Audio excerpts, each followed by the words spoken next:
కేంద్రంలో ఎన్డీఏ ప్రభుత్వం కొలువుదీరింది. ప్రధానమంత్రిగా నరేంద్ర మోడీ మూడోసారి ప్రమాణ స్వీకారం చేశారు. ఇటు ఆంధ్రప్రదేశ్లో కూడా చంద్రబాబు నాయుడు ముఖ్యమంత్రిగా ప్రమాణ స్వీకారం చేశారు.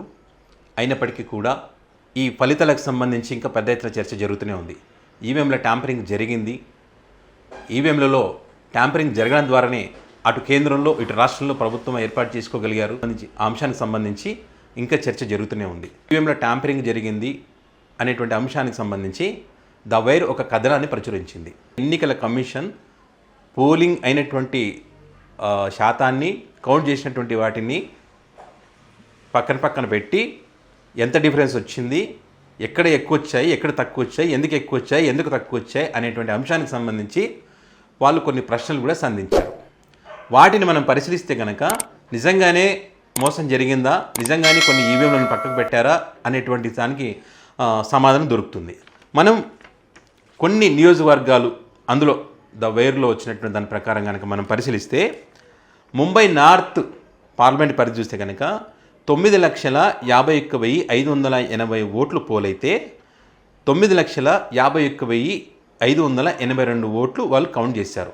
అంటే పోలైన ఓట్ల కన్నా లెక్కించిన ఓట్లు 2 ఓట్లు ఎక్కువ తేడా వచ్చింది. సరే, దీనికి వాళ్ళు ఏం చెప్తున్నారంటే మాక్ పోలింగ్ జరిగేటప్పుడు కొంత డేటా కొన్నిసార్లు అధికారులు డిలీట్ చేయరు, కాబట్టి అట్లా కొన్ని పొరపాట్లు జరిగే అవకాశం ఉంటుంది అని చెప్తున్నారు. ఓకే, రాజస్థాన్లోని జైపూర్ చూసుకుందాం.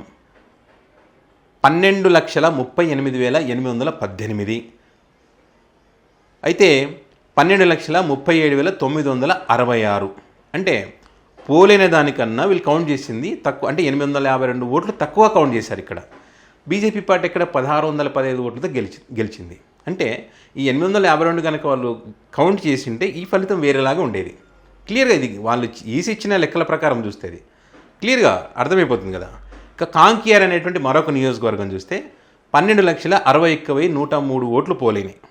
అందులో కౌంట్ చేసింది ఎంత, 12,60,153 కౌంట్ చేసారు వాళ్ళు. అంటే డిఫరెన్స్ ఎంత వస్తుంది, 950 ఓట్ల డిఫరెన్స్ వచ్చింది. అంటే ఇక్కడ బీజేపీ గెలిచింది ఎంత, 1884 మెజారిటీతో బీజేపీ పార్టీ గెలిచింది. ఒకవేళ ఈ 1800లో సగం 900 వస్తుంది కాబట్టి ఇక్కడ ఈ 950 కనుక కౌంట్ చేసి ఉంటే ఈ ఫలితం వేరేలాగా ఉంటుందా ఉండదా. మరొక నియోజకవర్గం చూస్తే ఫరూకాబాద్ 10,32,244 ఓట్లు పోలైతే 10,31,784 కౌంట్ చేశారు. అంటే 460 ఓట్లు తక్కువ. బీజేపీ పార్టీ ఎక్కడ 2,670 ఓట్లతో గెలిచింది. ఇక్కడ పొరపాటు జరిగినంత కూడా ఎన్డీఏ కూటమికి సంబంధించినటువంటి వాళ్ళే గెలిచారంట, కూటమిలో ఉన్న వాళ్ళే గెలిచారు. అక్కడ మన ఆంధ్రప్రదేశ్లో చూస్తే ఒంగోలు 14,11,74 ఓట్లు వాళ్ళు కౌంట్ చేసింది. కానీ పోలైంది ఎంత, 13,99,707 అంటే 1,467 ఓట్లు ఎక్కువ కౌంట్ చేశారు వాళ్ళు. ఈ ఓట్లు ఎక్కడికి వెళ్ళి వచ్చాయి, ఈ 1,467 ఓట్లు ఎక్కడికి వెళ్ళి వచ్చినాయి. 200 ఓట్లతో, 300 ఓట్లతో, 500 ఓట్లతో, 1000 ఓట్లతో గెలిచే నియోజకవర్గాలు కొన్ని ఉన్నాయి, గెలిచిన సందర్భాలు ఉన్నాయి. 48 ఓట్లతో కూడా ఇప్పుడు జరిగిన దానిలో 48 ఓట్లతో కూడా గెలిచినటువంటి అభ్యర్థులు కూడా ఉన్నారు. మరి ఇంత డిఫరెన్స్ వచ్చినప్పుడు, ఎక్కువ తక్కువ లెక్క పెట్టినప్పుడు మరి అది ఫలితాల మీద ప్రభావం ఉంటుందా ఉండదా అనేటువంటిది ఇక్కడ చాలా క్లియర్గా కనపడుతుంది. పక్క ఆధారాలతో సహా ఇక్కడ క్లియర్గా కనిపిస్తుంది మనకు. కొన్ని ఈవీఎంలను ఎందుకు పక్కకు పెట్టారు, కొన్ని ఈవీఎంలను అదనంగా ఎందుకు లెక్కించారు, ఇదంతా ఒక స్పష్టత ఇవ్వాల్సినటువంటి అవసరం ఎన్నికల కమిషన్కి ఉంటుంది. ఆ కమిషన్ ఎందుకు పొంతనలేని సమాధానాలు ఎందుకు చెప్తా ఉంది. కంట్రోల్ యూనిట్కి ఫామ్ 17(c)కి మ్యాచ్ కుదరకపోతే కొన్ని పొరపాట్లు జరుగుతాయని చెప్పి, మాక్ పోలింగ్లో జరిగేటప్పుడు ఆ డేటా డిలీట్ చేయకపోవడం వల్ల కొన్ని పొరపాట్లు జరుగుతాయని చెప్పి చెప్తున్నటువంటి పరిస్థితి. అంటే మొత్తం 140 నియోజకవర్గాల్లో అధికారులు ఆ రకంగా చేశారనుకోవచ్చా.